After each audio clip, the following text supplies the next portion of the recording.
Donc bonjour à tous, moi je m'appelle Marie, je suis interne des hôpitaux des armées en deuxième semestre, actuellement en stage en anesthésie à Percy.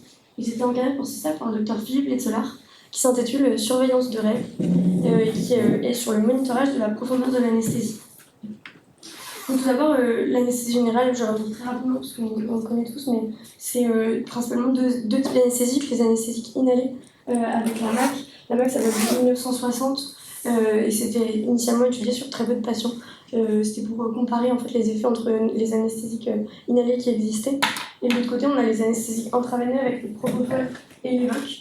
L'Evoque, pareil, c'est une étude ancienne, ça date de 1990 avec Schneider qui avait étudié ce modèle et qui se base sur l'âge, le poids et la masse maigre des patients. C'était une étude initialement sur seulement une vingtaine de patients avec des patients qui avaient entre 25 et 80 ans et un poids entre 44 et 123 kg. Pourquoi je vous dis ça? Parce que nos modèles, ils ont des limites, puisque c'est des modèles anciens qui étaient étudiés sur des populations moyennes, une population qui était standardisée, une population qui avait peu de comorbidité, et ce qui est de moins en moins le cas maintenant avec nos patients qui ont des âges très élevés et des poids, la présence de polypathologie, la consommation de toxiques, la prise de psychotropes. On remarque du coup une variabilité pharmacocinétique qui va être inter- et intra-individuelle. Et nos modèles qu'on a, c'est des approximations, c'est des calculs dont on n'a pas la main, nous, dessus.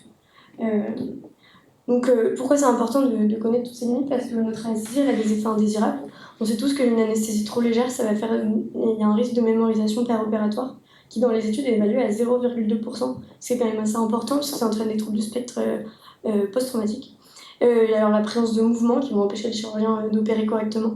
Et ensuite, sur le plan hémodynamique, de l'hypertension, de la tachycardie, qui vont accentuer les saignements ou alors des problèmes pour régler la ventilation des patients avec un laryngospasme, un bronchospasme.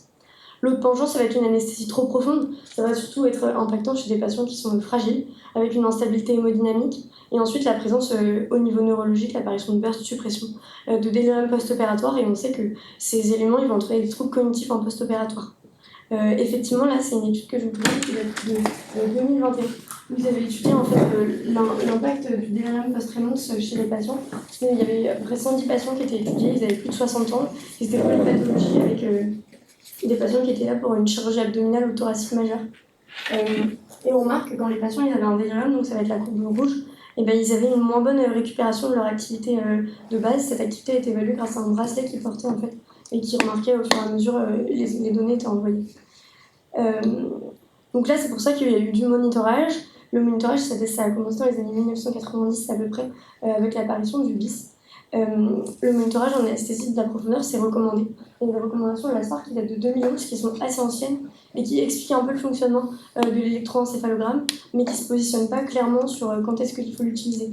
C'est pour ça que là, je vous parle d'autres recommandations qui ont été publiées en 2021. C'est des recommandations de l'Association des anesthésistes qui ont été publiées par Klein et Hall, dans laquelle ils expliquent qu'il faudrait utiliser le monitorage de l'EEG quand on utilise une anesthésie intraveineuse totale avec une curarisation, et qu'on pourrait évoquer l'idée, enfin potentiellement l'utiliser si on est chez des patients avec une anesthésie inhalée, chez des patients à haut risque, donc des patients fragiles. Est-ce que le monitorage en anesthésie, ça fonctionne? Oui, ça fonctionne. Ça, c'est une méta-analyse qui avait récupéré énormément d'études qui comparaient le BIS versus, l'utilisation du BIS versus l'utilisation de soins standards, donc sur l'hémodynamique des patients. Et ce qu'on remarque, c'est que c'est pas forcément toujours cliniquement pertinent, mais on a, par exemple, sur le temps avant la sortie de la salle de réveil, une diminution de 22 minutes des patients donc, qui vont sortir plus tôt lorsqu'ils sont monitorés par le BIS parce qu'ils vont recevoir en fait moins d'anesthésiques. Ça, on le remarque dans plein d'études, ils évaluent ça entre 10 et 40% de ce que j'ai retrouvé de diminution de consommation d'hypnotique chez les patients. On a également une diminution des nausées, vomissements post-opératoires de 12%, une diminution du délirium post-opératoire de 3%. En fonction des études, on trouve de grosses variabilités, donc c'est vrai. Les moniteurs qu'on utilise le plus, c'est le BIS et l'entropie. Alors, c'est les deux qu'on utilise le plus à Percy, mais je crois qu'à la PHP, c'est surtout le BIS. Le BIS et l'entropie vont nous donner un chiffre. Ils sont basés sur de l'analyse électroencéphalographique. Et en fait, les algorithmes exacts, ils sont brevetés. Donc, on ne connaît pas exactement comment ça fonctionne.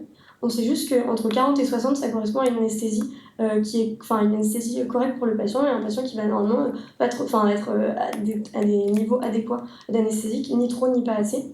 Le BIS et l'entropie, les grandes bases, c'est que ça se base sur la synchronisation des ondes cérébrales.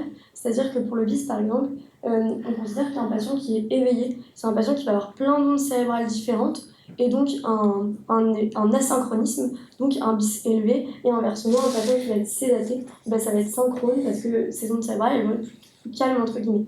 L'entropie c'est pareil, mais c'est de la. Enfin, c'est à peu près pareil, mais c'est pas de la synchronie, c'est de la cohérence.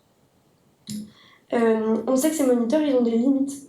Là, c'est une étude assez ancienne qui date de 2004 où en fait ils avaient comparé l'utilisation de l'entropie versus le bis en mettant en fait sur les patients les deux moniteurs au niveau frontal et ils avaient regardé en faisant varier la MAC les résultats sur ce que donnait le bis et l'entropie comme chiffre.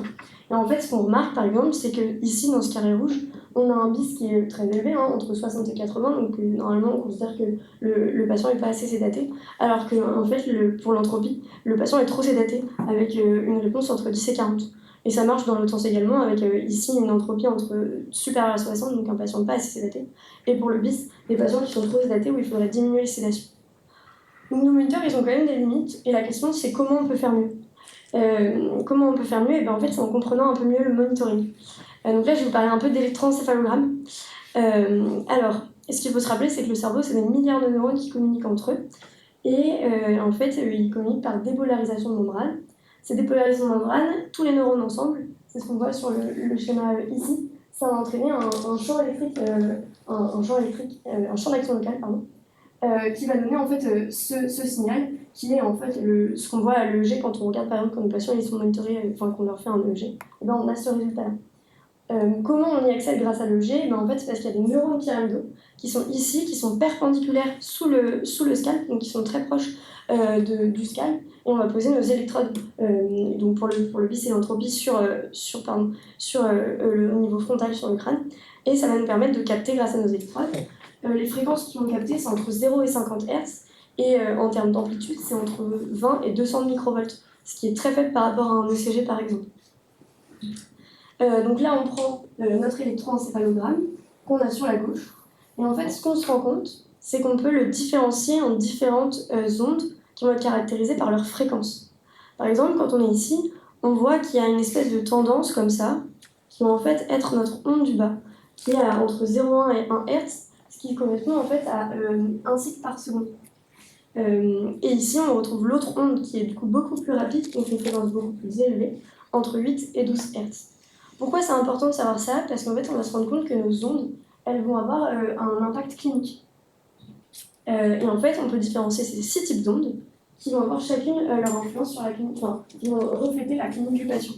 Les ondes lentes, donc les premières de 0,1 à 1 Hz, et les ondes delta, donc inférieures à 4 Hz, c'est des ondes chez un patient qui a un endormissement profond. Donc c'est le sommeil lent profond. Ensuite, on a les ondes θ, qui sont du coup des ondes entre 4 et 8 Hz, qui sont, elles, l'endormissement léger. Donc le sommeil léger, un patient qui est sédaté, mais légèrement. Ensuite, on a les ondes alpha, entre 8 et 12 Hz. Ces ondes-là, c'est l'éveil calme. C'est-à-dire un patient, par exemple, qui commence à fermer les yeux, il peut avoir des ondes θ, des ondes alpha, pardon. Et ensuite, on a les ondes bêta, donc entre 12 et 25 Hz, qui sont, elles, l'éveil actif avec la cognition, pardon. C'est l'activité courante, les activités de tous les jours.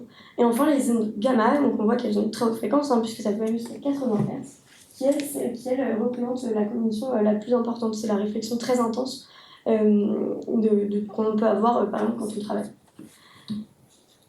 Donc, maintenant, je voulais présenter ces ondes cérébrales. On n'est pas des neurologues qui analysent l'EEG, donc ça serait compliqué à part en s'entraînant énormément. Et c'est pour ça qu'on utilise un outil. C'est un outil mathématique qui considère que notre signal complexe du EEG, c'est la somme de sinusoïdes de différentes fréquences. Donc c'est ce que je vous ai expliqué au-dessus. C'est ça. Et en fait, ce schéma-là, on va le retranscrire sur ce qui s'appelle un spectrogramme. Le spectrogramme, c'est ici, on va avoir la fréquence en abscisse et la puissance en ordonnée. La puissance, elle dépend de l'amplitude. C'est 10 log de l'amplitude au carré. Donc on va considérer que c'est l'amplitude. Ce qu'on remarque, c'est que par exemple, on avait nos ondes inférieures à 1 Hz qui sont représentées ici.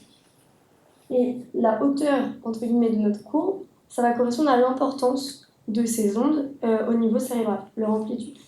Et donc on voit ici nos ondes lentes, delta, donc 0 à 1 Hz, et ensuite nos ondes alpha 8 à 12 Hz qui sont représentées ici. Ce spectrogramme, c'est notre jet à un instant T. Donc c'est pas forcément très intéressant d'avoir seulement le spectrogramme à un instant T, et c'est pourquoi on peut mettre le spectrogramme en continu en ajoutant la constante de temps. On va avoir ici notre fréquence toujours en abscisse, notre puissance en ordonnée, et en fait là on a notre temps qui est rajouté. Et donc ce qu'on peut voir, c'est qu'en fait si on fait des tranches comme ça de notre spectrogramme que vous voyez, ben en fait c'était le spectrogramme d'avant, et ils en ont mis beaucoup à la suite des autres, d'où l'apparition de la constante de temps. Et donc là on peut voir par exemple comment notre patient va évoluer en fonction du temps. Et la manière donc, qui est plus simple, ça dépend des gens, à lire, c'est quand on passe en 2 dimensions, c'est exactement les mêmes schémas, c'est juste qu'on passe en 2 dimensions. Et donc on met le temps en abscisse, la fréquence en ordonnée et la puissance en couleur. Un peu comme sur les cartes de géographie qu'on peut avoir. Du coup, l'altitude est en couleur, plus c'est rouge, plus c'est haut, inversement. Donc là, on retrouve nos ondes alpha qui étaient entre 8 et 12 Hz, et ici nos ondes delta qui étaient entre 0,1 et 1 Hz. On voit qu'il y a plus de rouge parce qu'elles sont plus élevées que nos ondes alpha comme on avait précédemment. Donc là, comment on l'applique en anesthésie maintenant ? On l'applique en anesthésie parce qu'on va voir que chacun de nos anesthésiques a une influence différente sur notre cerveau et donc un spectrogramme différent. Par exemple, là, si on prend le propofol. Le propofol, on va regarder au niveau du patient A, c'est un patient qui est éveillé. Donc, patient éveillé, on a dit que c'était des ondes bêta et des ondes gamma, donc des ondes de très haute fréquence et de petite amplitude. Si on prend maintenant notre patient D, c'est un patient qui est prêt à être sédaté pour une incision. Lui, on revoit apparaître nos ondes lentes, que vous voyez tout à l'heure que je vous ai présentées, donc nos ondes delta et nos ondes alpha. Et ensuite, en fait, on a plein de stades entre notre patient éveillé et notre patient sédaté, avec du coup l'excitation paradoxale qu'on va avoir durant les 10 à 30 premières secondes après l'injection de propofol. Puis le patient qui commence à être sédaté, avec du coup l'apparition de nos ondes alpha dont on a dit que c'était un patient éveillé calme. Et enfin, là, le patient qui est prêt pour l'incision, il ne va plus bouger. Et là, c'est nos ondes delta et nos ondes alpha. Si on va plus loin, on peut voir apparaître un tracé complètement isoélectrique. Donc là, c'est quand le patient il a eu vraiment beaucoup trop d'anesthésie. Et ici, on a les bursts suppression. C'est ce qu'on voit sur nos moniteurs de BIS et d'entropie. Ça va être le RS. On sait qu'il ne faut pas qu'il y en ait parce que ça entraîne plus de déclin cognitif et de délirium post-opératoire. Et en fait, c'est une alternance de tracé isoélectrique et d'excitation paradoxale. Donc maintenant, en termes de spectrogramme, puisque c'est quand même ça qui est plus facile à lire, on retrouve en fait le spectrogramme que je vous avais présenté initialement. Ici, le début de la courbe, du spectrogramme, on voit un patient qui est réveillé, où en fait on va avoir du rouge partout, c'est qu'il y a donc des ondes de plein de différences d'ondes. On va injecter du propofol à ce niveau-là, et là on va voir apparaître progressivement avec l'approfondissement de l'anesthésie nos ondes alpha et nos ondes delta qui vont apparaître. À droite, on peut voir les bursts suppression, donc c'est ce qu'on a dit qu'il ne fallait pas qu'il arrive. Quand on fait beaucoup de bolus de propofol, et ben on remarque une espèce de code barre, parce qu'en fait, notre patient, d'un coup, il y a un tracé isoélectrique, puis reprise d'activité, etc. Jusqu'à ce que là, on arrête nos bolus de propofol et que le patient, du coup, reprenne une activité alpha et une activité delta. Maintenant, le spectrogramme avec le sévoflurane, parce que du coup, on va voir qu'ils ont un spectrogramme qui est différent. Là, on va regarder d'abord le spectrogramme du bas. On voit que le sévoflurane, il est injecté à 3%, donc c'est un peu plus que la MAC, puisque c'est 2% chez un patient de 25 ans. Et ce qu'on remarque, c'est que les ondes, elles sont un peu différentes. Tout à l'heure, je ne sais pas si vous vous rappelez, mais le rouge, il y avait un espace jaune entre les deux bandes rouges. Là, ce qu'on voit, c'est que avec l'utilisation du sévoflurane, on a l'apparition d'ondes θ, qui sont les ondes entre 4 et 8 Hz, qui correspondent à un éveil un peu plus calme, enfin un peu plus d'éveil si on regarde que ça. Et ensuite, avec l'adjonction des ondes alpha qu'on a toujours et de nos ondes delta, c'est un patient qui s'est daté, mais sous sévoflurane. Et là, ce qui est intéressant quand on prend le spectrogramme A, c'est qu'en fait, les flèches vertes, c'est toujours nos administrations de propofol. Et ce qu'on remarque, c'est qu'en fait, quand on administre du propofol, là, par exemple, à ce niveau-là, on voit exactement notre spectre qu'on avait avec le propofol. Avec là, par exemple, nos ondes uniquement alpha, nos ondes delta, et pas du tout d'ondes θ. En fait, ça nous permet de savoir à quel moment notre patient, l'action de notre propofol arrête de faire effet. Ce qui peut être intéressant, par exemple, quand on fait une induction classique, propofol, SUF, rocuronium par exemple, et en fait à quel moment on va monter notre MAC, on sait jamais trop, on sait qu'il faut commencer doucement, mais on n'a pas exactement l'effet au niveau cérébral, et bien en fait si on avait un spectrogramme, on pourrait savoir à quel moment notre propofol fait plus effet, et à quel moment il faudrait par exemple majorer nos anesthésiques inhalées. Et enfin, donc là, je vous mets les trois à côté, donc notre propofol avec nos ondes alpha et nos ondes delta. Notre sévoflurane, on voit que du coup, il y a plus d'ondes θ et d'ondes delta. Et enfin, notre kétamine. La kétamine, on sait que par exemple, dès qu'on met de la kétamine, enfin, quand on met de la kétamine, parfois le bis et l'entropie donnent des valeurs qui sont incorrectes. Et on se rend compte que, par exemple, notre bis devient hyper élevé alors qu'en fait, on n'a rien changé, ce n'est qu'on a rajouté de la kétamine.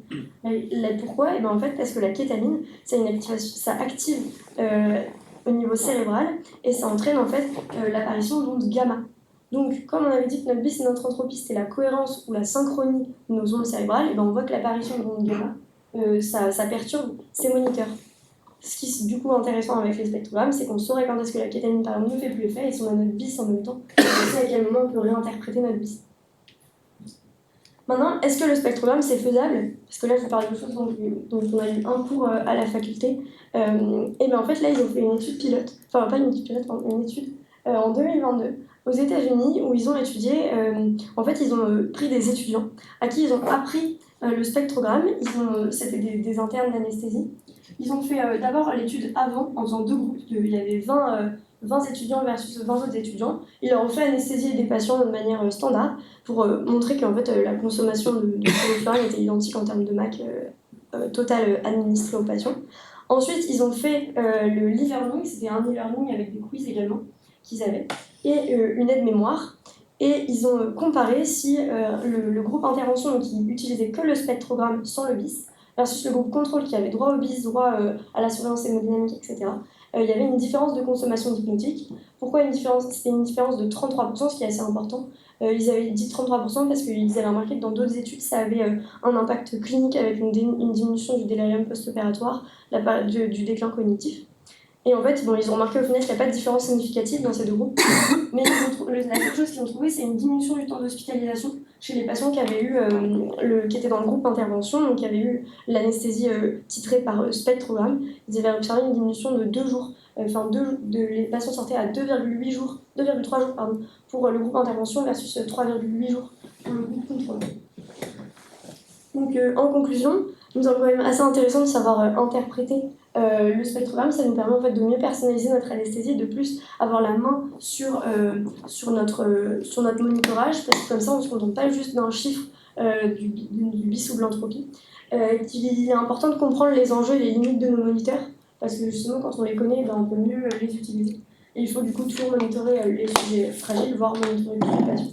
Il y a encore beaucoup d'études à pourvoir sur ce sujet, parce que pour l'instant c'est pas encore très poussé, mais par exemple l'utilisation qu'est-ce que les morphiniques ou les curare font sur notre spectrogramme, ça on ne le sait pas forcément encore. Et là je termine, c'était sur l'aide cognitive qui avait été utilisée pour l'étude que je viens de vous présenter. Bon, en fait c'est considéré, je pourrais vous l'expliquer. Voilà. Merci pour votre attention.